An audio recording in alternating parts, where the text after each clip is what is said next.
अस्सलामुअलैकुम। आज के वीडियो में हम देखेंगे तेलंगाना's complex economic system. Book Telangana movement state formation, page number 7. The structure of the economic system in the erstwhile Hyderabad state had the feature of tradition and modernity. Hyderabad state का जो economic system है ये traditional भी है और साथ ही साथ modern भी है. This combination unveils a complex picture. More than 70% of the population of Telangana depend on agriculture for their living. Hyderabad का इकोनॉमिक सिस्टम मॉडर्निटी और ट्रेडिशन का एक कॉम्प्लेक्स मिक्सचर है और यहाँ पर 70% से ज़्यादा पॉपुलेशन जो है ज़राअत पर मुनहसर करती है. About 70% of revenue in the princely state was obtained from land cess. निज़ाम हुकूमत का जो 70% रेवेन्यू था वो आता था ज़राअत से और ज़रई ज़मीनात से. But the system of land holdings in Telangana had a complex nature. Lands were primarily categorized as Khalsa land, Diwani lands and non-Khalsa lands. Telangana में जो ज़मीनात थी उसका जो सिस्टम था वो बहुत ही मुख्तलिफ था और ऐसा कहा जाता है कि बहुत ही कॉम्प्लेक्स यानी कि पेचीदा सिस्टम था. दो किस्म की ज़मीनात पाई जाती थी जिसे कहा जाता था खालसा लैंड्स, दीवानी लैंड्स, और एक थी non Khalsa lands. Nizam use to have a direct control over Khalsa lands. जो निज़ाम है उसका डायरेक्ट कंट्रोल किस पर होता था? खालसा लैंड्स, इसीलिए उसे कहा जाता था दीवानी lands. Again, these lands were sub-categorized into Pattadar lands, Pot Pattadar lands, Skimdar lands and Asami Skimdar lands. The revenue from these lands were directly paid to the officials of Nizam. जो Khalsa lands थे जिसको निज़ाम की जागीर समझा जाता था इसे और मज़ीद 3 सब कैटेगरीज में डिवाइड किया गया है जो कि हैं पट्टादार लैंड्स, पॉट pattadar lands, sikmidar lands and asami sikmidar lands. और ये ज़मीनात से जो भी पैसा आता था ये तमाम डायरेक्टली जो निज़ाम हुक्मरान के अहदेदार थे या ऑफिसर्स थे उनको दिया जाता था, यानी कि डायरेक्ट जो निज़ाम के ऑफिशियल्स थे उनके हवाले कर दिया जाता था. The remaining khalsa lands were ijara lands, panmukta lands, tahud lands and so on which were in the hands of Deshmukhs in the villages. यहाँ पे क्या कहा जा रहा है? जो खालसा लैंड्स है उसमें पाया जाने वाला pattadar lands, non pattadar lands, sikmidar lands and asami sikmidar lands ये डायरेक्ट निज़ाम के कंट्रोल में था. लेकिन जो इजीरा lands, panmukta lands, tahud lands ये जो लैंड्स थे ये देशमुख लोगों के हैंड ओवर थे. डायरेक्ट निज़ाम के ऑफिशियल के हैंड ओवर नहीं थे बल्कि देशमुख लोग इनकी निगरानी किया करते थे. The power of collecting land cess from this type of Khalsa lands was with the Patels and Patwaris in villages. और जो ये लैंड्स थे ज़मीनात इनसे जो भी टैक्स वसूल किया जाता था ये कौन वसूल करते थे? पटेल और पटवारी जो उस विलेज में उस गांव में जो रहते थे. In non-Khalsa land, different types of lands such as Sarfe-Khas lands, पेशकश lands, वतनदार lands, Jagirdar lands and इनाम lands were in watch. These land tenures were placed in certain families on the principle of inheritance. इसके अलावा जो non Khalsa lands थे उसके अंदर और मुख्तलिफ किस्म के लैंड्स हुआ करते थे जिन्हें कहा जाता था सरफ़े ख़ास, पेशकश लैंड्स, वतनदार लैंड्स, जागीरदार लैंड्स, इनाम लैंड्स.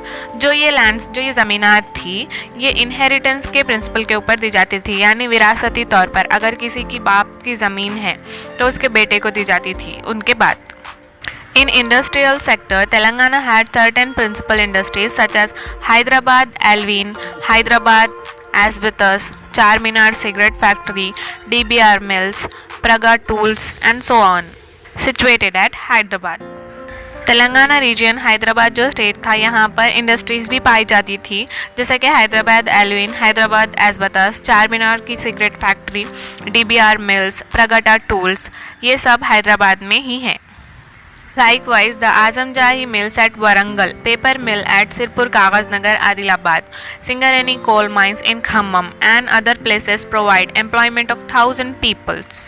हैदराबाद के अलावा वरंगल में आज़मजाही मिल्स थी और सिरपुर कागज़ नगर में पेपर की मिल और साथ ही साथ खम्मम डिस्ट्रिक्ट में सिंगारेनी की कोल माइंस भी पाई जाती थी, जिसके ज़रिए कई लोगों को रोज़गार मुहैया किया जाता था। There were also ancillary industries to these principal industries। जो ये प्रिंसिपल इंडस्ट्रीज़ थी, इसकी ज़ैली इंडस्ट्रीज़ भी पाई जाती थी। Beside these industries, rural artisans, cottage industries, village handicrafts provided employment to people। ना सिर्फ इंडस्ट्रीज़ बल्कि जो देही फनकार थे, जो देही इलाक़ों में काम करते थे, मुख्तलिफ हैंड क्राफ्ट्स, हाथ से मुख्तलिफ चीज़ें बनाकर बेचते थे, वो लोग भी रोज़गार मुहैया कर रहे थे। Trade and commerce were widely practiced in Telangana places like Jogipet, Siddipet, Vikharabad, Kottagudem, Manuguru, Alampur, Achampet and so on. Thus the economy of Telangana appeared to be complex but had the nature of self-sufficiency। Industries और फ़नकारों के अलावा तेलंगाना में बहुत सारे इलाक़ों से तिजारत भी की जाती थी दीगर ममालिक के साथ, जैसे कि जोगीपेट, सिद्दीपेट, विकाराबाद, कोत्तगुडेम, मनगुरु, आलमपुर, अचम्पेट और वगैरह।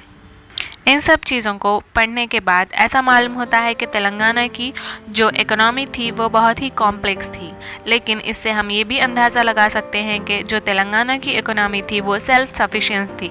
तेलंगाना को दूसरी रियासतों से कुछ भी कर्ज लेने की ज़रूरत नहीं थी।